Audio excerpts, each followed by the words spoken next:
When it comes to the Steam Deck, there is no competition. I don't mean that other handhelds aren't as good or even better than the Steam Deck. I mean that their existence doesn't hurt the Steam Deck, and in fact, it helps Valve overall. If other companies can make handhelds that people buy Steam games for, Valve will be twice as happy because they don't have to spend as much money researching and developing, not to mention manufacturing and distributing hardware, and they can also rake in the cash when these players of these machines choose to buy games on Steam, which many of them will inevitably do. Likewise, Valve has always been keen on embracing the PC gaming ethos of choice. They don't exclusively see Windows as a competitor, but a little more as a partner, even if begrudgingly. Indeed, at least for the foreseeable future, Valve's fortunes don't exist without millions of consumers that daily drive Windows. Perhaps all of this is why Valve has recently made strides in embracing the competition. The top two stories today are about Valve recently announcing Windows support for the Steam Deck OLEDs and confirming to The Verge that they do in fact intend to support the ROG Ally and Ally X with SteamOS, but only once they're happy with it.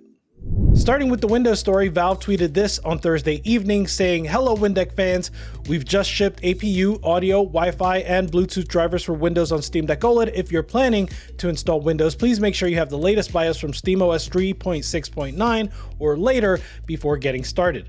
They added that the audio drivers in this update only enable audio via headphones or Bluetooth, and speaker drivers are still being worked on and will be posted when complete.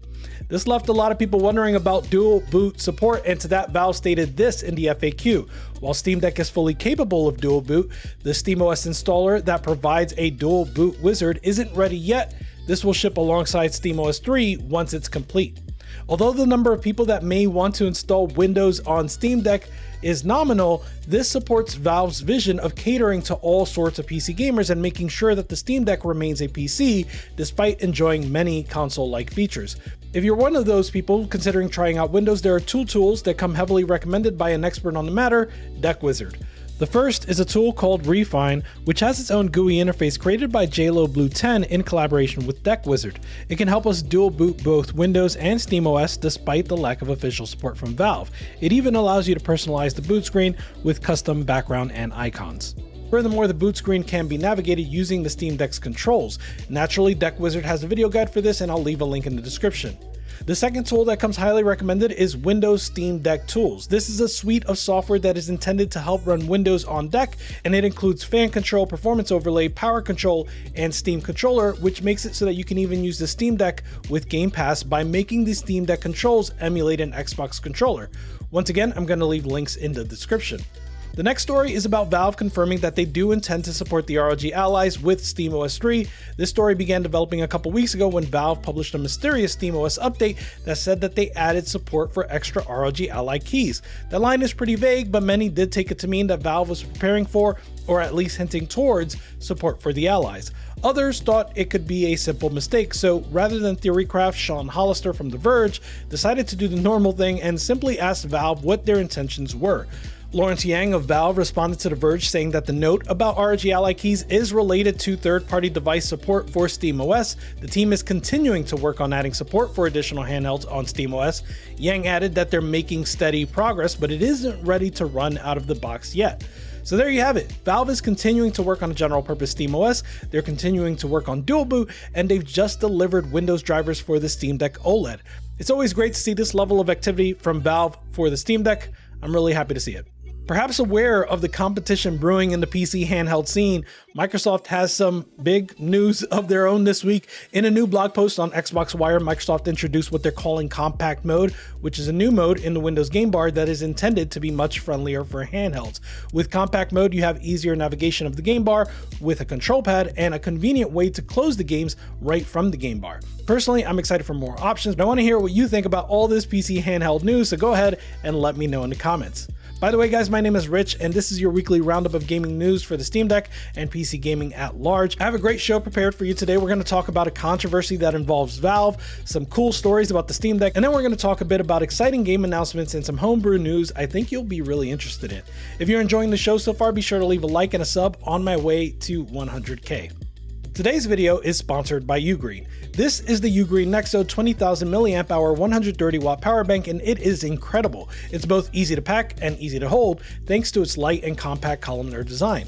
You can bring it to a friend's house or a coffee shop or even on the plane. The airline approved 20,000 milliamp hour capacity means that it can fully charge an iPhone 15 4 times, or even fully charge multiple devices at the same time. Then there's 130 watts super fast charging when using the Out 1 port, which means it can charge an iPhone 15 by 55% in just 30 minutes. Or if you have a laptop, it can charge a MacBook Pro 16 by 43% in just 30 minutes as well. I know all of that because it comes with this TFT smart display that can display real-time information such as battery power, remaining charge time, output input power, voltage, current, etc. And it does so with this beautiful and colorful display. So never deal with battery anxiety again, and check out the UGREEN Nexode power bank lineup using my links in the description. Thanks to UGREEN for sponsoring this video. The worst kept secret of the last couple months has been Valve's game that has not yet been announced and is still in development, but has nonetheless made it into the hands of approximately 200,000 players and counting.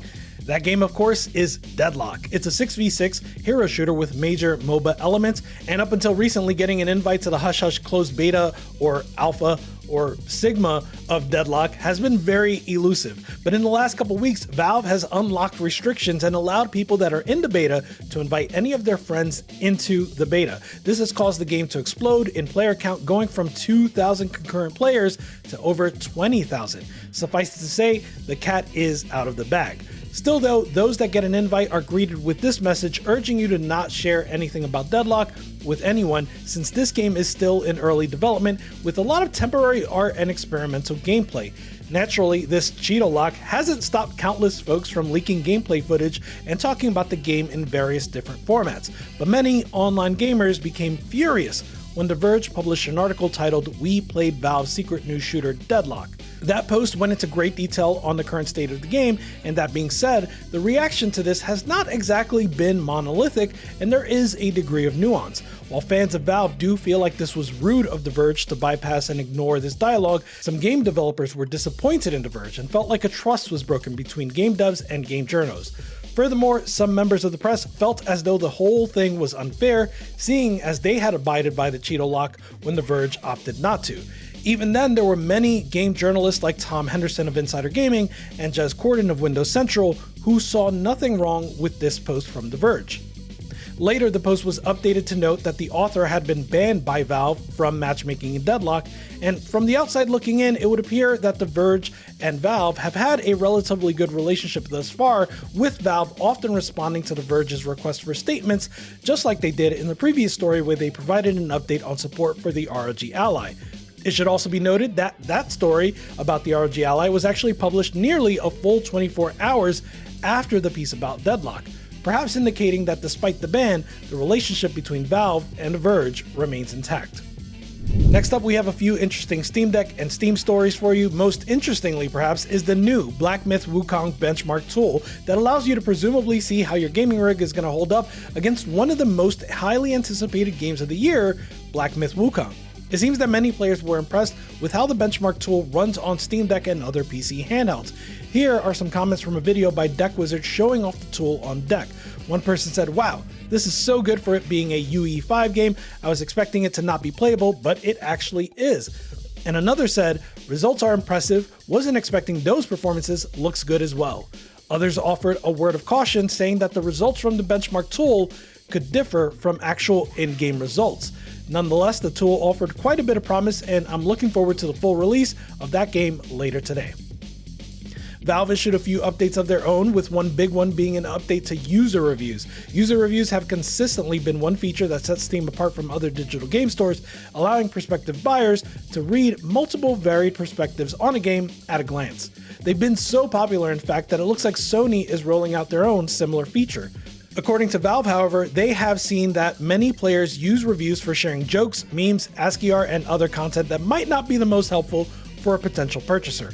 And while Valve are not keen on removing any of that sort of content, admitting that they're a lot of fun for existing players, they've announced a new helpfulness system that should help new players make informed purchasing decisions by prioritizing the informative reviews. This means that ASCII art and one-word reviews will be seen less frequently than what are considered more helpful reviews.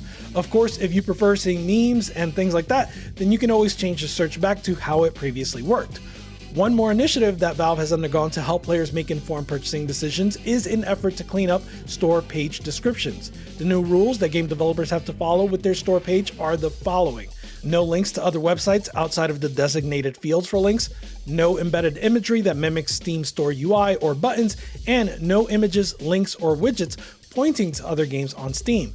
Specifically, they didn't like the trend of store pages linking prominently to other store pages.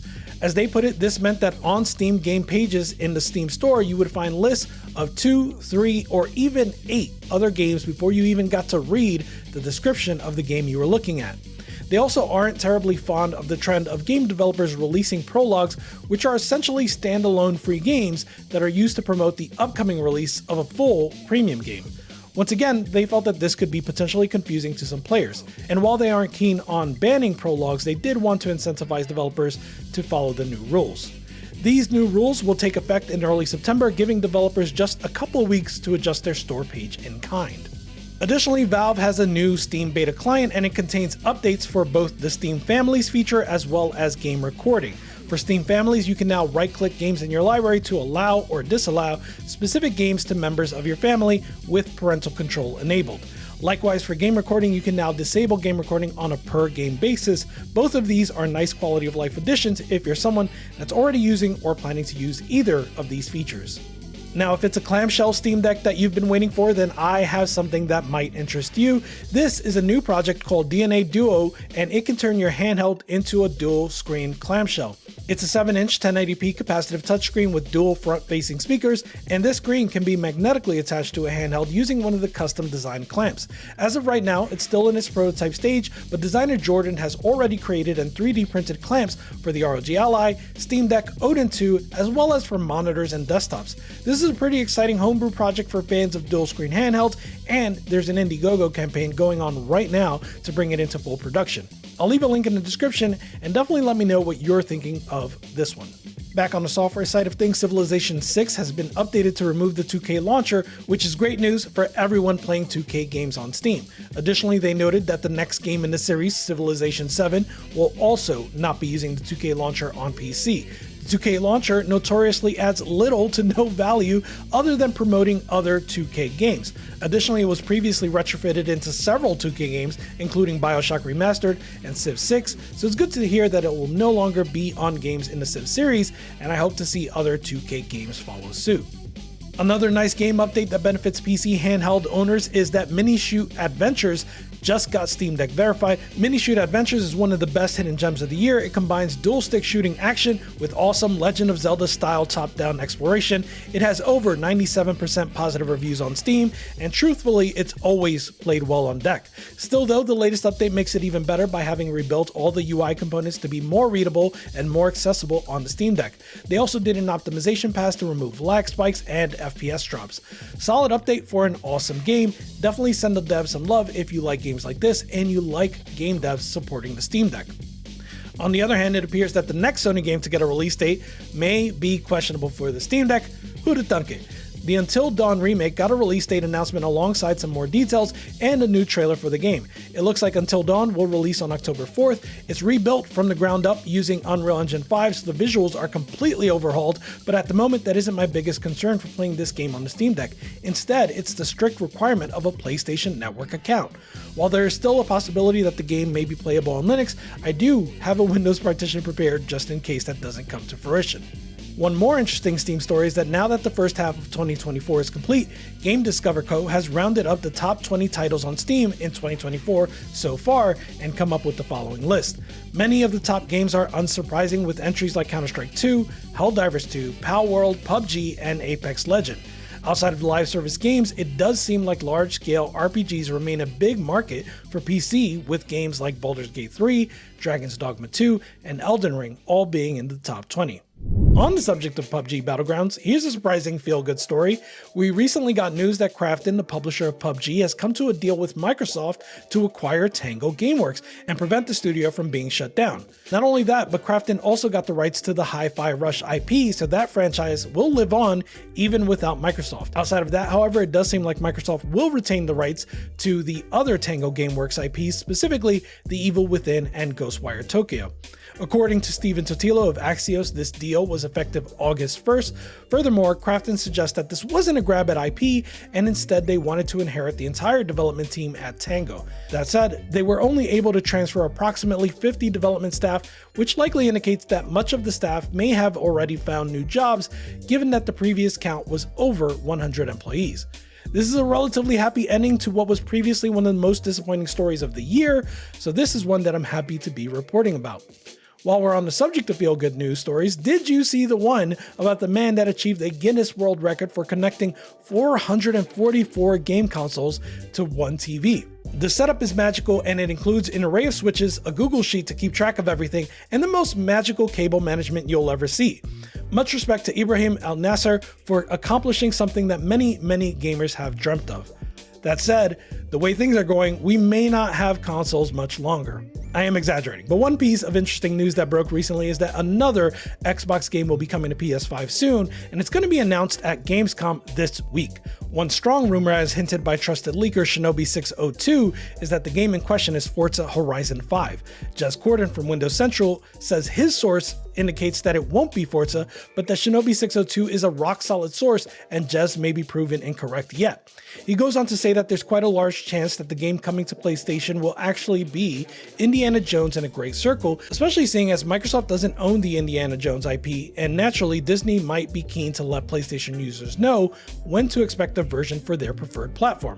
Xbox games coming to PS5 may feel weird, but it's not as weird as this. Twitter began beta testing a new version of its AI chatbot, Grok 2, and it supports image generation. What's weird about this, however, is that it could just be the sort of thing to get Twitter in hot water with Nintendo, of all people, because it appears to have done away with all semblance of protection for existing intellectual property. Case in point, these weird images of Mario characters behaving badly. I'm sorry, if I saw it, you have to see it too. Next, I want to draw your attention to two newly announced games that I think you're going to love. The first is the new game from creators of Crosscode. It's called Alabaster Dawn, and it looks like everything fans of Crosscode could ever want. It's a 2.5D action RPG with a deep and engaging combat system, challenging puzzles, and an epic story that takes place in a ruined world. The next one is called Nitro Express, and the action platforming in this one is reminiscent of Contra and Metal Slug. It's being published by Playism, who has some real bangers when it comes to 2D action platformers and Metroidvanias, so I definitely want to keep my eye on this one for when it releases in 2025. In the last segment of today's news roundup, I wanted to cover a few homebrew projects, including fan games, mods, exploits, starting with a big update on what's happening with Skyblivion.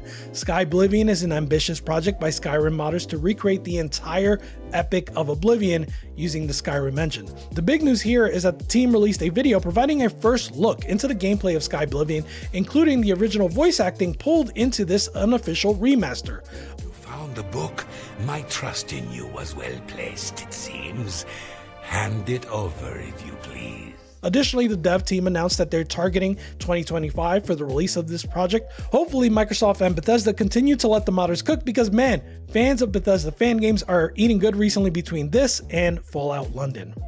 The next impressive fan game I noticed last week is Marvel vs. Capcom Infinite and Beyond, which is a large-scale fan-made mod project for the least liked entry in the Marvel vs. series, Marvel vs. Capcom Infinite. This mod includes new visuals inspired by Marvel superheroes versus Street Fighter, new original and remixed tracks, as well as revamped gameplay and all new never-before-seen modes.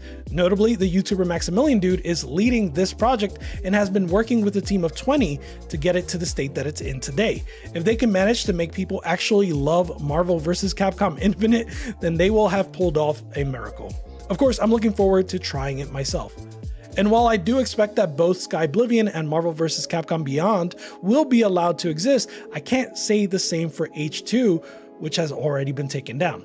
H2 is a mod, and bear with me because this is a little bit confusing, but H2 is a mod for Call of Duty Modern Warfare Remastered that aims to recreate the multiplayer experience of the original Modern Warfare 2, including the creation of maps from that game. Fans were so excited by this mod, which needs a copy of Modern Warfare Remastered, that sales of that game spiked, not to mention the player count.